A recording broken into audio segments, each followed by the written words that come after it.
Assalamualaikum warahmatullahi wabarakatuh. Perkenalkan, saya Valentina Hayusulfananda. NIM saya 0562262229. Saya dari Prodi Agribisnis, Fakultas Sains dan Teknologi. Hari ini saya akan menjelaskan mengenai tugas 3 mata kuliah metode penyuluhan pertanian. Saya akan mengajarkan kepada teman-teman, kepada saudara-saudara mengenai penyuluhan mengenai solusi cerdas mengatasi kelangkaan dan ketergantungan pupuk dan pestisida kimia. Di mana tema penyuluhan saya hari ini adalah menuju pertanian mandiri dan berkelanjutan. Tujuan dari penyuluhan ini yaitu untuk meningkatkan kesadaran petani akan dampak dari penggunaan pestisida kimia dan pupuk kimia yang berlebihan, sehingga mendorong petani untuk menggunakan teknologi pupuk organik. Di mana sasaran penyuluhan ini adalah petani tanaman pangan dan hortikultura. Di mana masalah utama yang saya angkat adalah mengenai kelangkaan dari mahalnya pupuk bersubsidi. Dan kedua, beban biaya produksi yang semakin tinggi dari sewa lahan dan penggunaan pupuk subsidi. Dan yang ketiga adalah ketergantungan petani dengan penggunaan pestisida kimia dan pupuk kimia dalam jangka panjang, di mana hal tersebut dapat merusak kesuburan tanah. Nah, saya mendapatkan studi kasus mengenai penggunaan pupuk yang semakin meningkat, sedangkan kelangkaan pupuk bersubsidi itu semakin langka. Studi kasus ini berada di berita CNN Indonesia yang berjudul Menumpuk Ironi Pupuk, di mana mengapa di negara agraris seperti Indonesia petani justru sulit untuk sejahtera. Petani terjebak dalam siklus harus memakai kimia agar hasilnya itu maksimal. Jadi petani itu semacam kecanduan dengan adanya pupuk kimia dan pestisida kimia. Padahal kesuburan tanah itu dapat menurun dan membuat tanah itu menjadi rusak. Dimana apabila kesuburan tanah menurun, tanahnya jadi rusak, menyebabkan hasil dari produksi pertanian itu juga ikut menurun. Sedangkan biaya input baik pupuk dan pestisida itu semakin meningkat, sedangkan hasil panen sering tidak menentu oleh serangan hama ataupun iklim dan cuaca yang tidak menentu.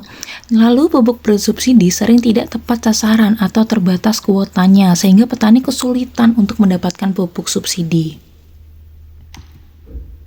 Dampak dari ketergantungan kimia yaitu adalah kerusakan tanah, di mana tanah kehilangan mikroorganisme alami. Di mana mikroorganisme alami ini berfungsi untuk meningkatkan unsur hara dalam tanah, di mana unsur hara ini berguna untuk pertumbuhan dan perkembangan tanaman. Lalu, dari segi ekonomi, petani terus terbebani utang biaya produksi yang semakin meningkat karena harga pupuk subsidi dan non-subsidi yang semakin tinggi, bisa menjadi 2 kali lipat dari penggunaan bibitnya sendiri. Lalu dari segi kesehatan, penggunaan pupuk dan pestisida kimia dalam jangka panjang itu menyebabkan gangguan pernafasan, sehingga kesehatan petani juga bisa terganggu. Solusinya yaitu dengan kembali ke organik, di mana pertanian berkelanjutan bukan berarti kita anti teknologi, tapi kita lebih ke cerdas teknologi.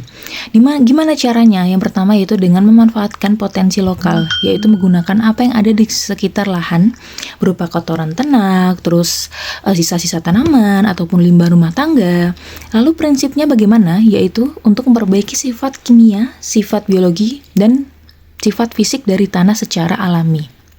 Tujuannya yaitu untuk melepaskan ketergantungan petani akan pestisida dan pupuk kimia dan menekan biaya produksi.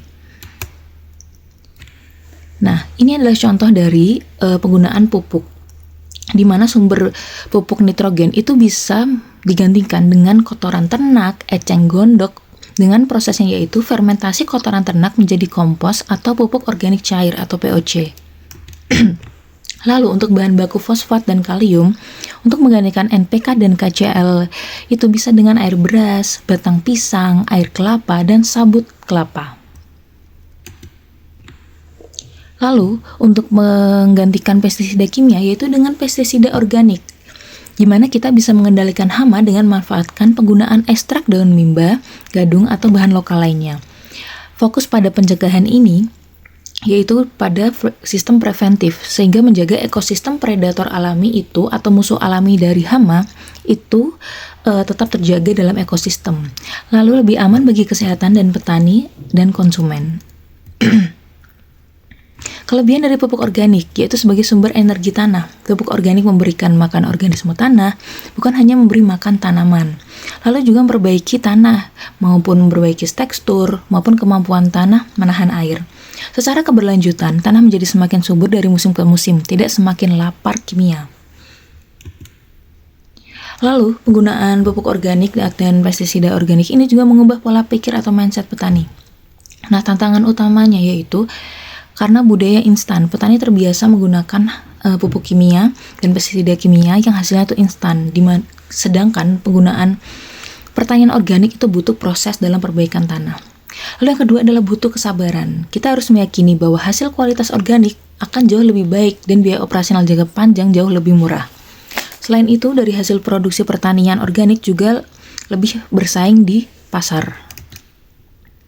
Nah, di video YouTube tersebut juga dijelaskan mengenai inspirasi petani mandiri. Kita bisa belajar dari Pak Darmin, yaitu petani yang mengolah kotoran ternak dan sampah menjadi pupuk sendiri selama 22 tahun lamanya. Lalu ada juga Profesor Niluh Kartini yang memanfaatkan cacing Lumbricus rubellus untuk menyuburkan tanah. Ada juga Pak Ajud Tajrudin, yaitu formulator pupuk cair dari bahan limbah di Karawang. Nah, langkah transisi yang dapat kita lakukan yaitu pertama dengan mulai dari sebagian lahan dulu atau tahap uji coba. Lalu kita bisa mengumpulkan bahan-bahan organik di sekitar kita. Bisa dari kotoran ternak, bisa dari sisa-sisa tanaman, ataupun limbah rumah tangga. Lalu kita memanfaatkan fermentasi bahan organik dengan benar, bisa menggunakan E4 sebagai starter. Lalu, yang terakhir, kita bisa mengamati perubahan struktur tanah dan kesehatan tanaman secara rutin. Saya berharap di masa depan pangan Indonesia, ketahanan pangan 2050 sangat rentan terhadap perubahan iklim. Maka dari itu, tanah yang rusak akibat kimia akan kesulitan bertahan mengalami iklim yang ekstrim. Maka dari itu, pertanian organik adalah investasi anak cucu kita agar tanah tetap produktif. Kesimpulannya, pupuk organik adalah kunci kemandirian petani. Kita harus bisa melepaskan diri dari ketergantungan kimia. Yang kita rasa itu bukan hal yang mustahil, namun butuh konsistensi jangka panjang. Maka dari itu, mari kita manfaatkan harta karun di sekitar lahan kita sendiri atau limbah organik untuk menggantikan pupuk dan pestisida yang mahal. Sekian presentasi dari saya, semoga dapat membantu dan menginspirasi saudara-saudara dan teman-teman yang sudah menyaksikan. Wassalamualaikum warahmatullahi wabarakatuh.